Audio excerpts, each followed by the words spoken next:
उम्मीद करती हूँ दोस्तों मेरी इस यात्रा में आप मेरे साथ अंत तक बने रहेंगे। जितना मज़ा मुझे इस यात्रा में आया उतना ही आपको भी आने वाला है। तो यहाँ पर हमने टिकट बुक किए हैं ट्रेन से उज्जैन जाने के। जी हाँ, महाकाल के दर्शन के।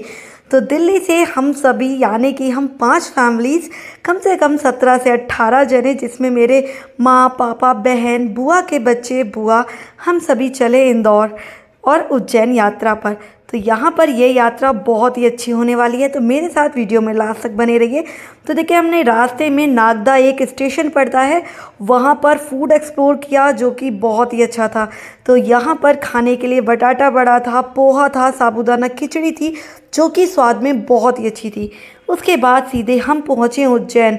पूरे 10 घंटे की जर्नी के बाद जी हाँ, काफ़ी थक चुके थे और सीधे हमने जाकर लिया एक होटल जो कि बहुत ही अच्छा था। तो यहाँ पर फ्रेंड्स, मैं आपको एक बात बताना चाहूँगी, अगर आप ऑनलाइन बुकिंग करते हैं तो होटल्स काफ़ी महंगे मिलते हैं या फिर वो आपको नॉट बुकिंग भी दिखाते हैं। आप खुद से पर्सनली जाइए और बहुत आसानी से आप होटल बुक कर सकते हैं, जो कि बहुत ही आसानी से कम रेटों में मिल जाते हैं। और उसके बाद हमारे होटल के बस जस्ट बराबर में ही था महाकाल जाने का रास्ता। तो हम फटाफट से 10 से 11 बजे पहुँचे और नहा करके करीब खा पी कर 2-2:30 बजे हम पहुँचे महाकालेश्वर मंदिर महाकाल के दर्शन के लिए। यहाँ काफ़ी भीड़ थी। मैंने 1 महीना जाने से पहले, जी हाँ 1 महीना जाने से पहले सभी के मुंह से यह सुना था, बहुत भीड़ रहती है, बहुत भीड़ रहती है। यकीन मानिए, प्रभु की कृपा थी कि हमें बहुत आसानी से और बहुत ही कम भीड़ में दर्शन हुए। बस आपकी आस्था बनी रहे तो महाकाल आपको बहुत ही अच्छे दर्शन देंगे। तो यहाँ पर दर्शन की व्यवस्था कुछ अलग अलग है। एक तो आप नॉर्मल फ्री में दर्शन कर सकते हैं जैसे कि हमने किए। एक आप यहाँ पर 250 रुपये की पर्ची कटती है, वीआईपी पास मिलते हैं, उसके लिए आपको पर्ची लेनी पड़ेगी और आप जाकर दर्शन कर सकते हैं। फिलहाल हमने तो 20 से 30 मिनट के अंदर नॉर्मल भीड़ में लगकर ही दर्शन किए, जो कि बहुत ही आनंददायक थे और बहुत ही आसानी से दर्शन हुए। उसके बाद हमने यहाँ से किया ऑटो, जो कि 120 रुपये में पूरा उज्जैन आपको दर्शन करा देता है। जी हाँ, 20 रुपये सवारी के हिसाब से आप दर्शन कर सकते हैं। तो यहाँ पर सबसे पहले हमने महर्षि संदीपनी आश्रम गए, जिसका बहुत महत्व है। इस आश्रम श्री कृष्ण ने और सुदामा जी ने शिक्षा प्राप्त की थी। जी हाँ, यहाँ पर उन्हें 64 कलाएं सीखने का भी अनुभव मिला। यहाँ पर उनके समय की रखी हुई पुस्तकें भी हैं और यहाँ पर ही एकमात्र ऐसा नंदी हैं जो कि खड़े रहते हैं। इसके बाद हम गए मंगलनाथ मंदिर। जी हाँ, मंगलनाथ मंदिर जो कि आपके मंगल दोषों को दूर करता है। यहाँ इस मंगलनाथ मंदिर पे हमारी पृथ्वी का केंद्र बिंदु है, इसका भी बहुत ही ज़्यादा महत्व है।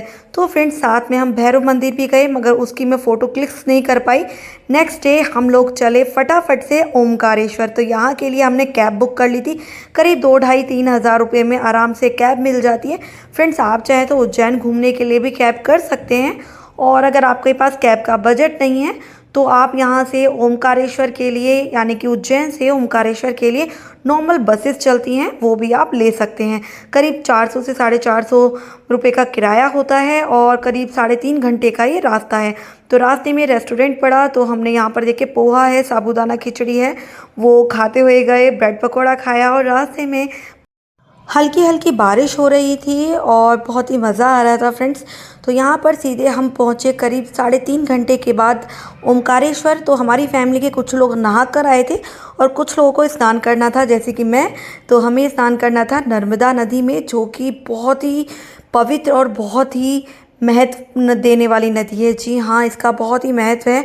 और ये देखिए, 2 घाटियों के बीच में ये नदी बह रही है। एक तरफ ओमकारेश्वर ज्योतिर्लिंग है और एक तरफ आपका ममलेश्वर ज्योतिर्लिंग है। जी हाँ, ये 2 ज्योतिर्लिंग हैं, दोनों ही नदी के आर पार हैं। आप चाहे तो यहाँ पर नाव से भी जा सकते हैं या फिर आप पुल के रास्ते भी जा सकते हैं।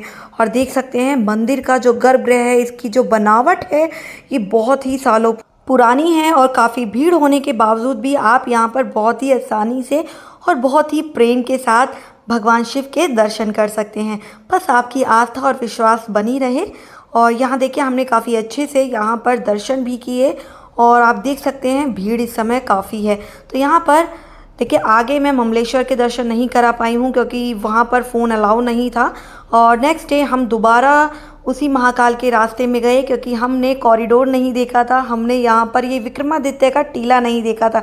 जी हाँ, महाकाल के मंदिर के बिल्कुल बराबर में है महाकाल कॉरिडोर, जिसको रात में देखने का अनुभव ना बहुत ही अच्छा होता है। तो अगर आप कभी भी उज्जैन जाएँ तो रात में ज़रूर देखिएगा क्योंकि हमारे पास समय नहीं था। तो आप देख सकते हैं यहाँ पर भगवान शिव की अलग अलग लीलाएं, अलग अलग मूर्तियाँ बनी हुई हैं।